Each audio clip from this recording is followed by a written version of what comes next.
Creative HD show, আপনার সেরা বিনোদন।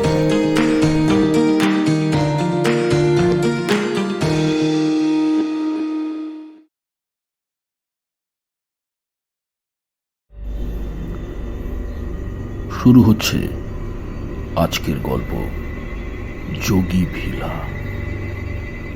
সমগ্র কাহিনী, পরিকল্পনা ও রূপায়ণে হিরণময়। যোগী ভিলা। হ্যালো, কে? সুমন? আরে কি খবর? বল বল বল। আরে হঠাৎই সাত সকালে ফোন, কোনো প্রবলেম টবলেম নয় তো? চিঠি? সে কি, এই মেল বিপ্লবের সময় চিঠি কে পাঠালো রে? নিমন্ত্রণ? কোথায় রে? কোথায়? যোগী ভিলা? সেটা আবার কোথায় ভাই? পিন্দিরা? আরে বাবা, সেটা আবার কোথায়? বর্ধমান থেকে 17 কিলোমিটার ভিতরে। তা বলি, চিঠিটা পাঠালো কে? ও ওখানকার ম্যানেজার। তা আমাদের কথা উনি জানলেন কিভাবে? কাগজের বিজ্ঞাপন দেখে সে তো বুঝলাম, কিন্তু জিনিসপত্র কিছু পাওয়া যাবে কি, নাকি শুধুই বেফালতু waste of time and money হবে? এখন এদিকে কাজের প্রেশার সেরকম নেই, দোকান তো এত সময় ফাঁকাই থাকে, খদ্দের কই। চল বলছিস যখন, একবার ঘুরেই আসা যাক। কবে যাবি প্ল্যান করে আমাকে জানাস। রাখছি ভাই, বলে ফোনটা রাখলো অনিকেত। সুমন আর অনিকেত দুই অভিন্ন হৃদয় বন্ধু। কলেজের পাট চুকিয়ে দুজনে মিলে অ্যান্টিক্স কাম অর্ডার সাপ্লাইয়ের ব্যবসায় নেমে পড়েছে। মূলত দুষ্প্রাপ্য জিনিস সংগ্রহ করে তা বিক্রি করাই তাদের কাজ। আর এর জন্য তারা দুই বন্ধু মিলে বিভিন্ন জায়গায়, বিভিন্ন পুরানো বাড়িতে গিয়ে স্বল্প মূল্যে সেগুলি সংগ্রহ করে, আর পরে তা তারা দেশে বিদেশে বিক্রি করে ভালো পয়সা রোজগার করে। দিন দুয়েকের মধ্যেই সুমনের ফোন এলো। পরের শনিবার সকালে তারা যাবে বলে স্থির করল। একটা পাল্টা চিঠিও সেই ঠিকানায় তাদের যাওয়ার কথা জানিয়ে পাঠিয়ে দিল। সেই মতো দুদিনের লাগেজ নিয়ে তারা বেরিয়ে পড়ল। হাওড়া স্টেশন থেকে বর্ধমান লোকালে করে বর্ধমান, তারপর সেখান থেকে ম্যাজিক ভ্যানে করে পিন্দিরার উদ্দেশ্যে রওনা দিল। পিন্দিরা নেমে আবার রিক্সা করতে হলো।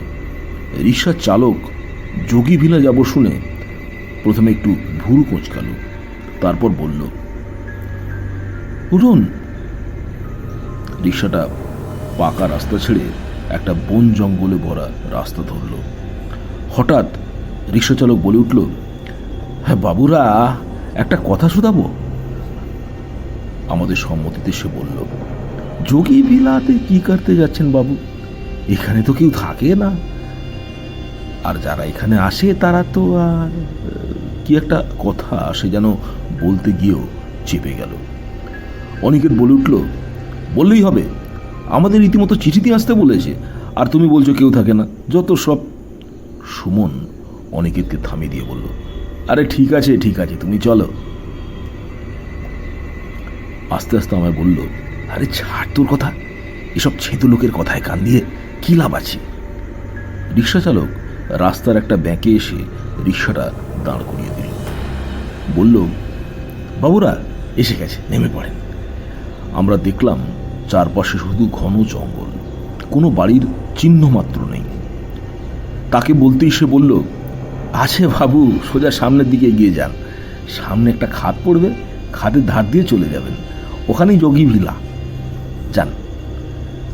ভাড়া দিতে দিতে সুমন তাকে বলল, আরে তুমি এইটুকু দিয়ে আসতে পারলে না? রিক্সা চালক কাঁচুমাচু হয়ে বলল, না বাবু, ও খাদের ওখানে রিক্সা নিয়ে যেতে পারবো না। আসে বাবু, সন্ধ্যের আগে বেরিয়ে পড়বেন বাবুরা। অনিকেত বিরক্তভাবে তাকে বলল, আরে ঠিক আছে ঠিক আছে, তুমি যাও। ধীরে ধীরে তারা এগোতে লাগলো খাদের দিকে। ঘন জঙ্গলে বেলা একটাতেও যেন সন্ধ্যের অন্ধকার নেমে এসেছে। খাদের পাশ দিয়ে তারা কোনো মতে এগিয়ে গেল সামনের দিকে। গাছের বড় বড় ঝুড়ি তাদের পথে বাধা হয়ে দাঁড়াচ্ছিল। সেসব সরিয়ে তারা এগিয়ে চলল। অবশেষে তারা একটা প্রকাণ্ড প্রাসাদোপম বাড়ির সামনে এসে দাঁড়ালো। তারা তাদের নিজেদের চোখকে যেন বিশ্বাস করাতে পারছিল না। কারা যেন নিপুণ হাতে সাজিয়ে রেখেছে বাড়িটাকে। গভীর জঙ্গলের মধ্যে, যেখানে মানুষ চলাচলের রাস্তা পর্যন্ত নেই, সেখানে এটা কিভাবে সম্ভব তা তাদের ঠিক বোধগম্য হচ্ছিল না। যাই হোক, এতটা সফরের ক্লান্তি তাদের এতটাই গ্রাস করেছিল যে তারা আর বেশি কিছু ভাবতে পারছিল না। নিচের থেকে উপরের দিকে অন্তত খান দশেক সিঁড়ি ভেঙে তারপর লোহার গেট, সেটি আগে থেকে খোলাই ছিল, হয়তো তারা আসবে বলেই। তারপর কয়েক পা হেঁটে মেন ফটক। সুমন দরজায় গিয়ে জোরে জোরে টোকা মারল। কেউ আছেন? আমরা আপনাদের চিঠি পেয়ে এসেছি কলকাতা থেকে, শুনছেন? বার কয়েক ডাকার পর ভিতর থেকে একটা কিসের যেন আওয়াজ হলো। তারপর হঠাৎ প্রকাণ্ড দরজাটা এক বিকট শব্দ করে খুলে গেল। ভিতর থেকে এক তীব্র আলোর জ্যোতি এসে তাদের চোখ যেন ঝলসে দিল। কুণ্ডলি পাকানো চাপ চাপ ধোঁয়ায় যেন ভেতরটা পড়েছিল। সেখান থেকে দানবের মতো একজনকে তারা দেখতে পেল। প্রায় 7 ফুটের মতো লম্বা, মাথায় পাগড়ি, মুখ ভর্তি সাদা দাড়ি। তাদের সামনে এগিয়ে এলো, চোখগুলো যেন জ্বলছে। হঠাৎ করে দেখলে যে কোনো মানুষ ভয় পেয়ে যাবে।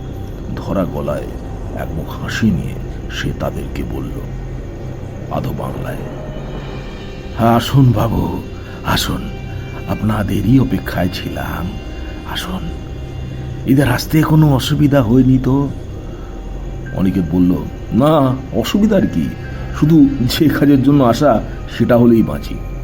তা আপনার নামটা তো ঠিক জানা হলো না। আপনি বুঝি যোগী ভিলার কেয়ারটেকার?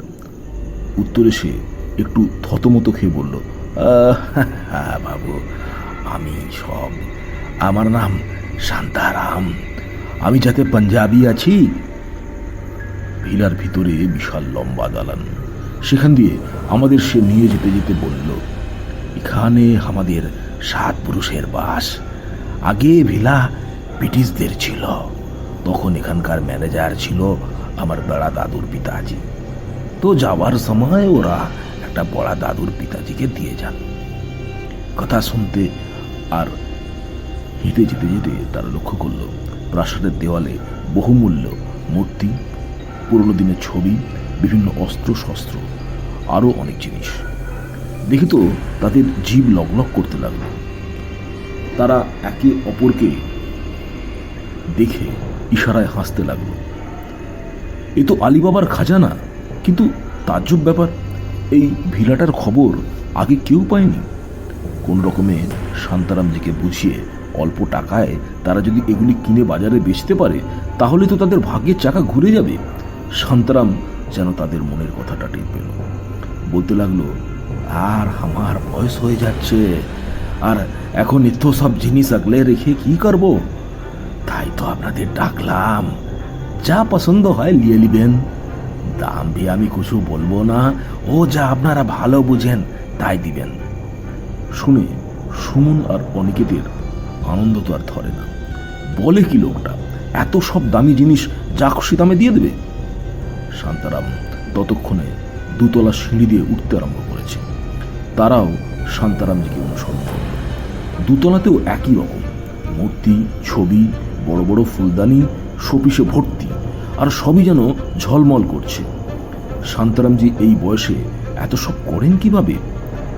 এখানে কাউকে তো দেখছিও না। ভিলাতে উনি কি একাই থাকেন? এদের মনে হলো, কিন্তু কৌতূহল বশত সুমন জিজ্ঞাসা করল, তা আপনি কি এই ভিলাতে একা থাকেন? শান্তারামজি পিছন ঘুরে তাদের দিকে তাকিয়ে বলল, হ্যাঁ বাবুরা, আমি একাই থাকি, একাই থাকি। তার কথাগুলো কেমন যেন অদ্ভুত শোনাল। সুমন ও অনিকেতকে একটা বড় ঘরে নিয়ে এলো শান্তারাম। ঘরটি পরিপাটি করে সাজানো। সামনে বড় একটা সোফা, একটু দূরে রয়েছে একটা বড় পালঙ্ক অর্থাৎ খাট। শান্তারাম তাদের বলল, আপনারা বিশ্রাম করুন, আমি আপনাদের খাবার ব্যবস্থা করছি। সুমন কোন রকমের ব্যাগপত্র রেখে জামাটা খুলে শটান সে বিশাল পালঙ্কে এড়িয়ে দিল তার শরীর। নিমেষের মধ্যেই সে ঘুমিয়ে পড়ল। অনিকেত সোফায় বসে কিছুক্ষণ মোবাইল ঘাঁটল। মোবাইল দেখতে দেখতে কখন যে ঘুমিয়ে পড়েছে সে বুঝতেই পারেনি। হঠাৎ কারোর হাতের ঠেলায় তার ঘুম ভেঙে গেল। দেখল তার সামনে দাঁড়িয়ে আছে শান্তারাম। বলল, হ্যাঁ, আপনাদের বহুত সময় সে ডাকছিলাম বাবু, আসতে আমার একটু দেরি হয়ে গেল। লেন, শরবতটা খেয়ে নিন। আমি আপনাদের লাগে পকোড়া বানাচ্ছি, আপনারা শরবতটা খেলেন বাবু, আমি পকোড়া নিয়ে আসছি। অনিকেত ঝেড়ে মেরে উঠে বসলো, দেখলো বন্ধু সুমন মরা কাঠ হয়ে ঘুমাচ্ছে। সে সুমনকে ডাকলো, এই সুমন, আরে কত ঘুমাবি, ওঠ, দেখ শান্তারামজি আমাদের জন্য শরবত বানিয়েছে, ভাবা যায়। সত্যি পুরো ব্যাপারটা আমার কাছে স্বপ্নের মতো মনে হচ্ছে। আরে এই সুমন, ওঠ ওঠ ওঠ। অনিকেতের ধাক্কায় সুমন ধড়মড়িয়ে উঠে বসলো, তারপর ঘুম চোখে টেবিলের দিকে তাকিয়ে বলল, আরে কোথায় শরবত? টেবিলের দিকে দেখলাম, কিছু তো পেলাম না। আরে দেখ দেখ, ভালো করে দেখ। সে চমকে উঠল। অনিকেত এতক্ষণ দেখেনি। সুমনের দৃষ্টি অনুসরণ করে সে টেবিলে রাখা শরবতের গ্লাসগুলোর দিকে এবার তাকালো। দেখে সেও শিউরে উঠল। তাদের মনে হলো দুটো গ্লাসে ভরা আছে তাজা মানুষের টাটকা লাল রক্ত। তাদের দুজনেরই মাথার চুল খাড়া হয়ে যাওয়ার জোগাড়। পর মুহূর্তে অনিকেতের মনে হলো, আরে কি সব উল্টোপাল্টা ভাবছে, ওটা তো বিটের রস বা অন্য কোনো লাল শরবত হতে পারে, কিন্তু দেখে তো পুরো রক্তের মতোই লাগছে। এর মধ্যেই শান্তারাম একটা বিরাট চীনামাটির পাত্র নিয়ে ঘরে ঢুকল। তাতে ঢাউস করে রাখা বড় সাইজের পকোড়া। আমরা সচরাচর যে পকোড়া খেয়ে অভ্যস্ত, এই পকোড়া দেখতে অনেকটাই আলাদা, লম্বা লম্বা। পকোড়ার পাত্রটা টেবিলের উপর রাখতেই সুমন বলে উঠল, আরে শান্তারামজি, এটা কিসের শরবত, এই রক্তের মতো লাল? কথাটা শুনে শান্তারামজি একটু যেন বিরক্ত হলেন। তারপর নিজেকে সামলে নিয়ে বললেন, এ তো শরবত আছে বাবু, লউহা শরবত, খেলেন, শরীরটা একদম ঠান্ডা হয়ে যাবে। তার কথাটা একদম ভালো শোনালো না। শান্তারামজি ঘর থেকে চলে যাবার সময় বলল, পকোড়াটা খেয়ে নেবেন, ঠান্ডা হয়ে যাবে, খেয়ে নিন। এবারে তার কথার মধ্যে একটা আদেশের ভাব ছিল। সুমন পালঙ্ক থেকে সোজা নেমে টেবিলের সামনে এসে দাঁড়ালো, একটা পকোড়া হাতে তুলে নিয়ে বলল, না, অত ভেবে লাভ নেই, প্রচুর খিদে পেয়েছি, বলেই পকোড়াতে কামড় বসালো। পকোড়াটা চিবাতে চিবাতে তার মুখে সম্পূর্ণ ভাবই পাল্টে গেল। সে চরম ঘেন্নার সাথে থু থু করে পকোড়াটা মুখ থেকে ফেলে দিল।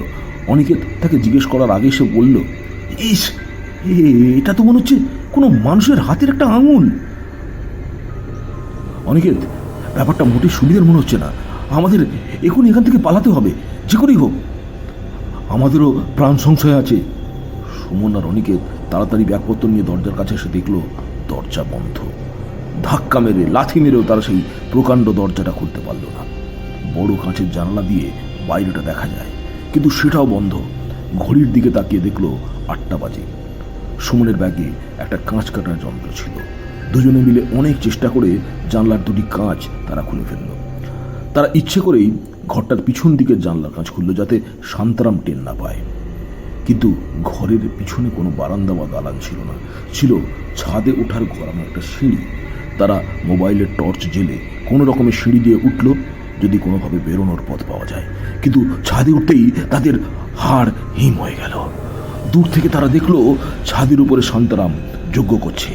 আগুনের লেলিহান শিখায় তারা দেখতে পেল শান্তারামের সামনে লোহার রডে কি সব যেন ঝুলছে, আর সেগুলির দিকে তাকিয়ে সে জোরে জোরে মন্ত্রপাঠ করছে। মোবাইলে জুম করে দেখতেই তাদের হাত পা ঠান্ডা হয়ে গেল।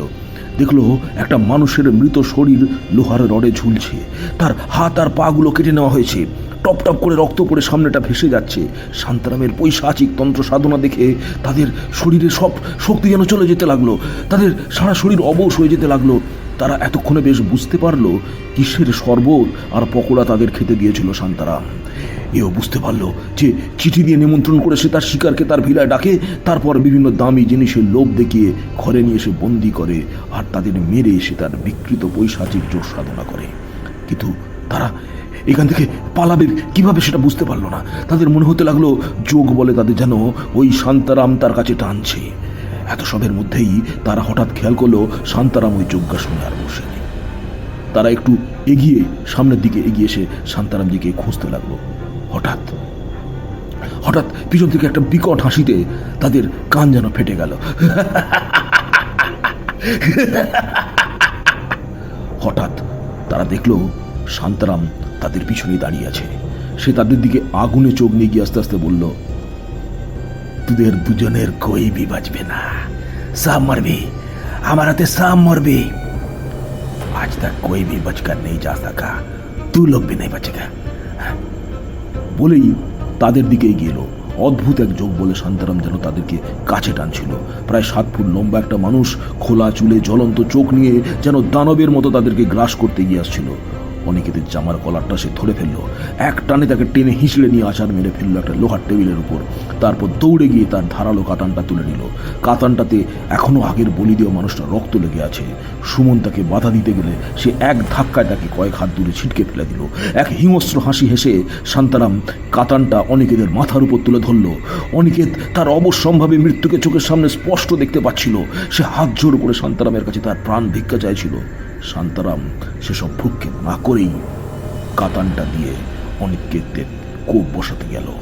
অনিকেত অসহায়ের মতো চোখ বুজে নিল। হঠাৎ অনিকেত এক তীব্র আর্তনাদ শুনতে পেল। চোখ খুলে দেখল শান্তারাম মুখ চাপা দিয়ে মাটিতে বসে পড়েছে। তীব্র এক যন্ত্রণায় সে কাতরাচ্ছে। সুমন ছুটে গিয়ে অনিকেতকে ওঠালো।